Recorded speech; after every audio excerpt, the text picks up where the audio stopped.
हरे कृष्णा। कुछ भक्त ऐसे होते हैं कि जब भगवान की सेवा की बात आती है तो खुद को इतने लीन कर देते हैं उस सेवा में कि खुद के बारे में ही भूल जाते हैं। चैतन्य चरितामृत में कहते हैं निज दुख विघ्नादि नो कोरे विचार। तो इतना सेवा करते हैं कि खुद के ऊपर जो आने वाले विघ्न है, दुख है, उसके बारे में सोचते नहीं। केवल एक ही सोचते हैं कि मैं कृष्ण की सेवा कैसे और अच्छे प्रकार से कर सकूं। तो इसके बारे में एक उदाहरण श्री चैतन्य महाप्रभु खुद देते हैं श्री माधवेंद्रपुरी का। तो श्री माधवेंद्रपुरी भगवान श्री चैतन्य महाप्रभु के जो गुरु थे, ईश्वरपुरी इनके गुरु थे।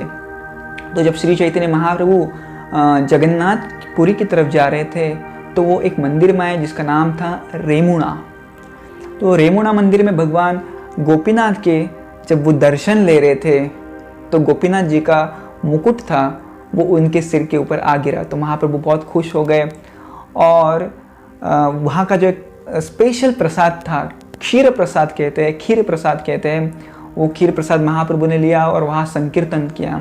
तब कुछ भक्तों के द्वारा पूछे जाने पर महाप्रभु ने माधवेंद्रपुरी की लीला का वर्णन किया, जो कि उन्होंने खुद ने ईश्वरपुरी द्वारा सुना था।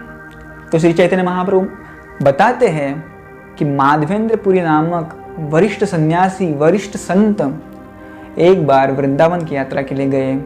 उन्होंने गोवर्धन की परिक्रमा की और बाद में गोविंद कुंड के पास आकर ध्यानस्थ हो गए। माधवेंद्रपुरी सन्यास की उच्चतम अवस्था में थे, परमहंस योगी थे वो, यानी वो किसी से प्रसाद नहीं मांगते थे, जो भी कुछ मिल जाए भगवान की दया से संतुष्ट रहते थे। तो ऐसी एक बार ध्यान में थे और नाम जप कर रहे थे, तब एक छोटा सा बालक वहाँ पे आया और उन्होंने कहा कि हे माधवेंद्रपुरी, आप क्या कर रहे हैं? आप कौन सा ये योग कर रहे हैं? आप कौन सा ध्यान कर रहे हैं? मुझे भी बताइए। तो ये बालक जो था बड़ा सुंदर था। तो माधवेंद्रपुरी ने कहा कि मैं जप कर रहा हूँ कृष्ण नाम का, आप कौन हैं? तो उस बालक ने कहा मैं तो यहाँ का गोपाल हूँ और मैं आपके लिए कुछ दूध लाया हूँ, कृपया आप ये पी लीजिए। तो माधवेंद्रपुरी अचंभित हो गए, अरे आपको कैसे पता कि मुझे भूख लगी है? तो उस बालक ने कहा कि मैं इस गांव का राजा हूँ और मुझे सब कुछ पता होता है कि किसने खाया किसने नहीं खाया।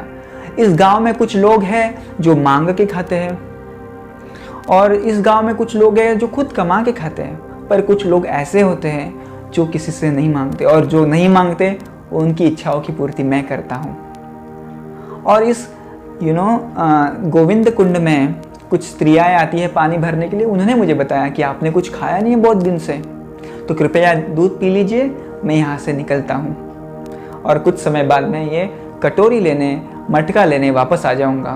तो माधवेंद्रपुरी केवल उसकी मीठी बातें सुन के ही उनका जो प्यास थी, उनकी जो भूख थी वो मिट गई और वो बालक चला गया, कुछ ही समय में गायब हो गया। माधवेंद्रपुरी देखते रह गए, अरे वो किधर गया?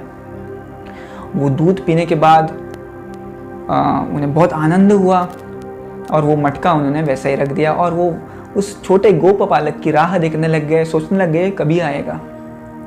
और वो जप करने लग गए और जप करते करते रात के अंतिम प्रहर में उन्हें थोड़ी सी नींद आ गई और वो नींद में गोप बालक उन्होंने फिर से देखा और वो गोप बालक जो था माधवेंद्रपुरी को खींचते लेके जा रहा था। माधवेंद्रपुरी उसके पीछे दौड़ रहे थे, भाग रहे थे और वो गोपालक उन्हें एक जंगल में लाया, गहरे वन में लाया और कहा, हे माधवेंद्रपुरी, मैं गोपाल हूँ, जिसकी आप पूजा करते हैं, मैं वही गोपाल हूँ, गोवर्धनधारी कृष्ण हूँ। और मुझे इस घने जंगल में मेरे पुजारी ने गाड़ दिया है। बहुत साल पहले जब मुगलों द्वारा वृंदावन पे आक्रमण हुआ था, तब पुजारी ने अपनी खुद की रक्षा हेतु, मेरी रक्षा हेतु इस घने जंगल में मुझे गाड़ दिया और खुद भाग गया। तो बहुत सालों से मैं इस जंगल में हूँ, मुझे कृपया बाहर निकालिए, ये वृंदावन की गर्मी मुझे सहन नहीं हो रही है। तो माधवेंद्रपुरी ने कहा कि तुम मेरे लिए सेवा का बड़ा अवसर है। गोपाल ने कहा कि मेरी स्थापना जो थी वो बहुत साल पहले वज्रनाभ ने की थी, जो कि मेरा पोता है, और अभी मैं यहाँ पे हूँ, कृपया मुझे निकालिए और जल्दी से जल्दी मेरा मंदिर बनवाइए वृंदावन में, इस गोवर्धन के गोवर्धन के पर्वत के ऊपर मेरा मंदिर बनाइए और मेरी पूजा की व्यवस्था कीजिए। तो जैसे ही सुबह हुई, माधवेंद्रपुरी ने स्नान वगैरह किया और भागते भागते गोवर्धन गांव में गए और सब लोगों को एकत्रित किया और बोला कि आपके लिए गोपाल की कुछ आज्ञा है, और गोपाल की आज्ञा वृंदावन वासियों के लिए जीवन है। तो वृंदावन वासी ने पूछा, क्या हुआ महाराज, क्या है? तो उन्होंने कहा कि आप लोग सब मेरे साथ कुछ हथियार लेके जंगल में आइए, और उस जंगल में गोपाल की मूर्ति छुपी है। तो सब गए, माधवेंद्रपुरी जी को फॉलो करने लग गए, और जैसे गोपाल ने बताया था सपने में कि इस जगह पे जाना है, तो माधवेंद्रपुरी वहाँ पे गए और पेड़ वगैरह काटने पड़े, लताएं वगैरह काटनी पड़ी, जमीन को खोदना पड़ा, और वहाँ पे एक सुंदर ऐसी मूर्ति माधवेंद्रपुरी को मिली। बहुत हेवी थी। पूरे गांव वाले भी चौकन्ना रह गए, अचंभित हो गए, अरे ये क्या हो गया, इतनी सुंदर मूर्ति जमीन के अंदर, उसके ऊपर पूरी मिट्टी है, घास वगैरह है, सब निकाला गया, मूर्ति को साफ किया गया और बहुत वजनदार थी। तो बड़े बड़े पहलवानों को बुलाया गया, मूर्ति को लाया गया, निकाला गया, और बड़े उत्साह के साथ उन्हें गोवर्धन पर्वत के ऊपर ले जाया गया। ऐसे कहते हैं 900 बड़े बड़े हंडियाँ लेके, मटकियाँ लेके पानी लाया गया और गोपाल के शरीर के ऊपर डाला गया, क्योंकि गोपाल ने कहा था मुझे बहुत गर्मी लग रही है यहाँ पे। आप यदि वृंदावन गए हैं तो आपको वहाँ की गर्मी का एहसास तो होगा ही। तो बड़े बड़े मटकों से उनका अभिषेक किया गया, बाद में पंचगव्य से, पंचामृत से और अलग अलग प्रकार की तेल डाल के गोपाल का अभिषेक किया गया। और इतना ही नहीं, गोपाल को नए वस्त्र लाए गए, आभूषण लाए गए, कपड़े लाए गए, और गोपाल के लिए एक नया बिस्तरा लाया गया, छोटा सा मंदिर वहाँ पे बांधा गया। और जब लोगों को पता चला कि अरे गोपाल आए हैं यहाँ पे, यही गोपाल जो 5000 साल पहले वृंदावन में लीला करते थे, वही गोपाल है, तो लोग तो अति उत्साहित हो गए और सब ने कुछ ना कुछ भेंट वस्तु गोपाल के लिए लाई। और ऐसे कहते इतनी सारी भेंट वस्तुएं वहाँ पे हो गई कि पूरा जो गोवर्धन था वो भर गया। इतने सारे फल फूल, जंगली पत्ते और दूध और माखन, इतने सारे वस्तुएं ब्रजवासियों ने गोपाल के लिए लाई। तो ये पहले लोगों का मूड था। कुछ भी उत्सव रहा, बिना पूछे वहाँ पे कुछ तो छोटा चीज़ का क्यों ना हो पर देते थे। जैसे कृष्ण गीता में कहते हैं पत्रम पुष्पम फलम तोयम, कुछ तो दीजिए छोटा सा प्रेम के साथ। तो गोपाल को बहुत लोगों ने बहुत कुछ दिया। जो बड़े बड़े थे, श्रीमंत थे लोग, दानशूर लोग थे, क्षत्रिय थे, उन्होंने बड़ा मंदिर बनाया, किसी ने फेंसिंग किया मंदिर के लिए, लाइक दैट। जो भी अपनी अपनी उपलब्धियाँ थी, अपने अपने कुछ गुण थे, उसके अनुसार उन्होंने अपने अपने सेवा गोपाल जी को दी। तो माधवेंद्रपुरी बड़े खुश हो गए, और जैसे सबने भोग लाया था तो उन सारे भोग का नैवेद्य था वो भगवान गोपाल जी को लगाया गया। तो बहुत जनों को ऐसा लगा कि यही वो अन्नकूट उत्सव है जो कि कृष्ण के समय हम मनाते थे। तो इतना सुंदर बेहतरीन दृश्य था कि कृष्ण भी वहाँ पे प्रकट हो गए और उन्होंने सारा भोग खा लिया, राइट। और ये केवल माधवेंद्रपुरी देख पाए क्योंकि उन्होंने वो एक शुद्ध भक्त थे। तो ऐसे ही हर रोज अन्नकूट फेस्टिवल होता था, अन्नकूट उत्सव होता था, क्योंकि हर रोज एक अलग अलग गाँवों को पता चलता था कि यहाँ पे गोपाल जी आए हैं। तो हर रोज नए नए गांव के लोग आ जाते थे बड़े बड़े प्रसाद लेके, और बहुत सारे दिन तक ये अन्नकूट उत्सव मनाया गया और माधवेंद्रपुरी जी बहुत खुश हो गए। तो ऐसे कहते हैं कि हर एक गांव वाले ने एक एक गाय भी गोपाल को दी। तो गोपाल के पास बहुत सारी अभी गाय हो गई। तो ऐसे बहुत अच्छी तरह से फेस्टिवल उत्सव हर रोज मनाया गया।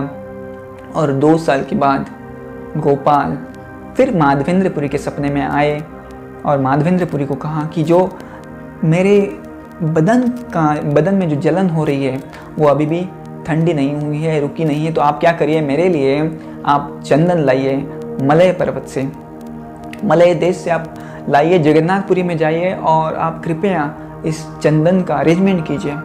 तो माधवेंद्रपुरी एक वरिष्ठ सन्यासी थे, पर उन्होंने ऐसा नहीं सोचा कि मैं वरिष्ठ सन्यासी हूँ, मैं किसी को दूसरे को भेज देता हूँ। नहीं, वो खुद चलते चलते चलते चलते गए। बहुत बूढ़े थे, फिर भी चलते चलते गए। जगन्नाथपुरी में पहुँचने वाले थे, तब उन्हें रास्ते में एक सुंदर सा मंदिर दिखा। ये मंदिर था रेमुणा में, गोपीनाथ मंदिर, राइट। तो माधवेंद्रपुरी गए, गोपीनाथ मंदिर में बहुत सुंदर विग्रह थे। अचंभित हो गए इतने सुंदर विग्रह देख के। इतना ही नहीं, उन्हें ये भी अच्छा लगा कि रेमुणा के जो गोपीनाथ है उन्हें अच्छा से अच्छा भोग लगाया जाता है।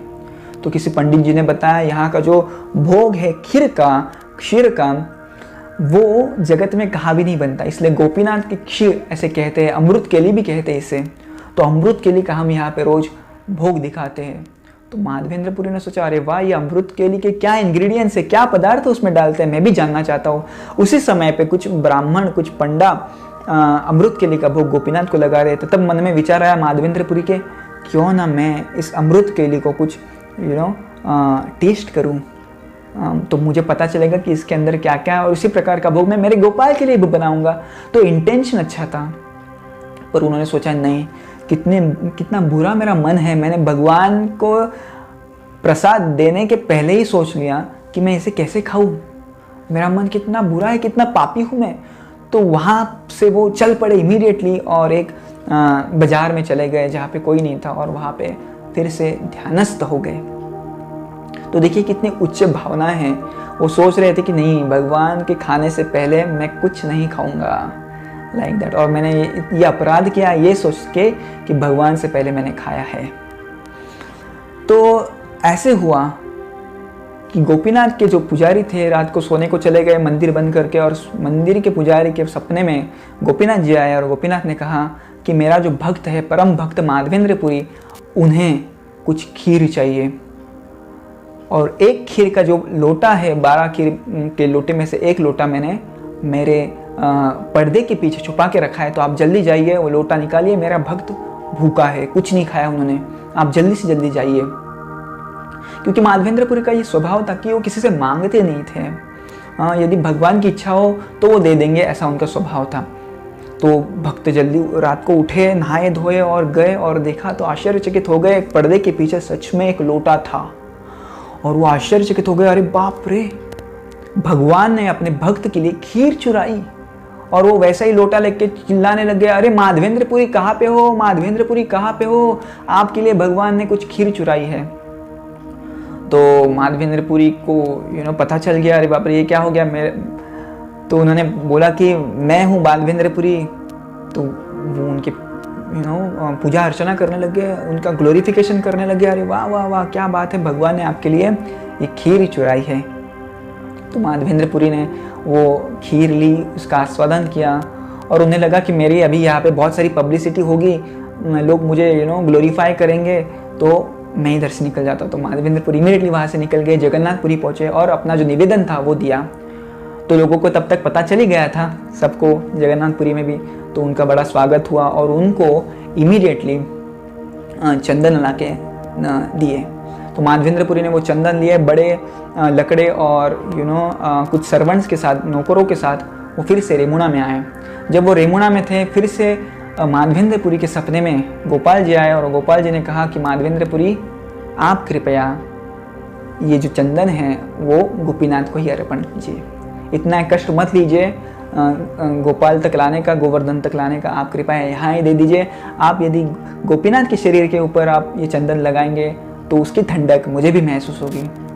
तो इस प्रकार से माधवेंद्रपुरी ने गोपीनाथ के शरीर के ऊपर चंदन लगाया और उसकी ठंडक जो है गोपाल जी तक पहुँच गए। तो ये है माधवेंद्रपुरी की क्वालिटीज़, स्वभाव। उन्होंने खुद के बारे में बिल्कुल नहीं सोचा कि मेरे प्रसाद का क्या होगा, इसका क्या होगा, उसका क्या होगा, केवल अपनी सेवा करते गए। और आपने देखा कि 3 बार भगवान ने खुद ने सपने में आकर माधवेंद्रपुरी को डायरेक्ट किया क्या करना है। धन्यवाद। हरे कृष्णा।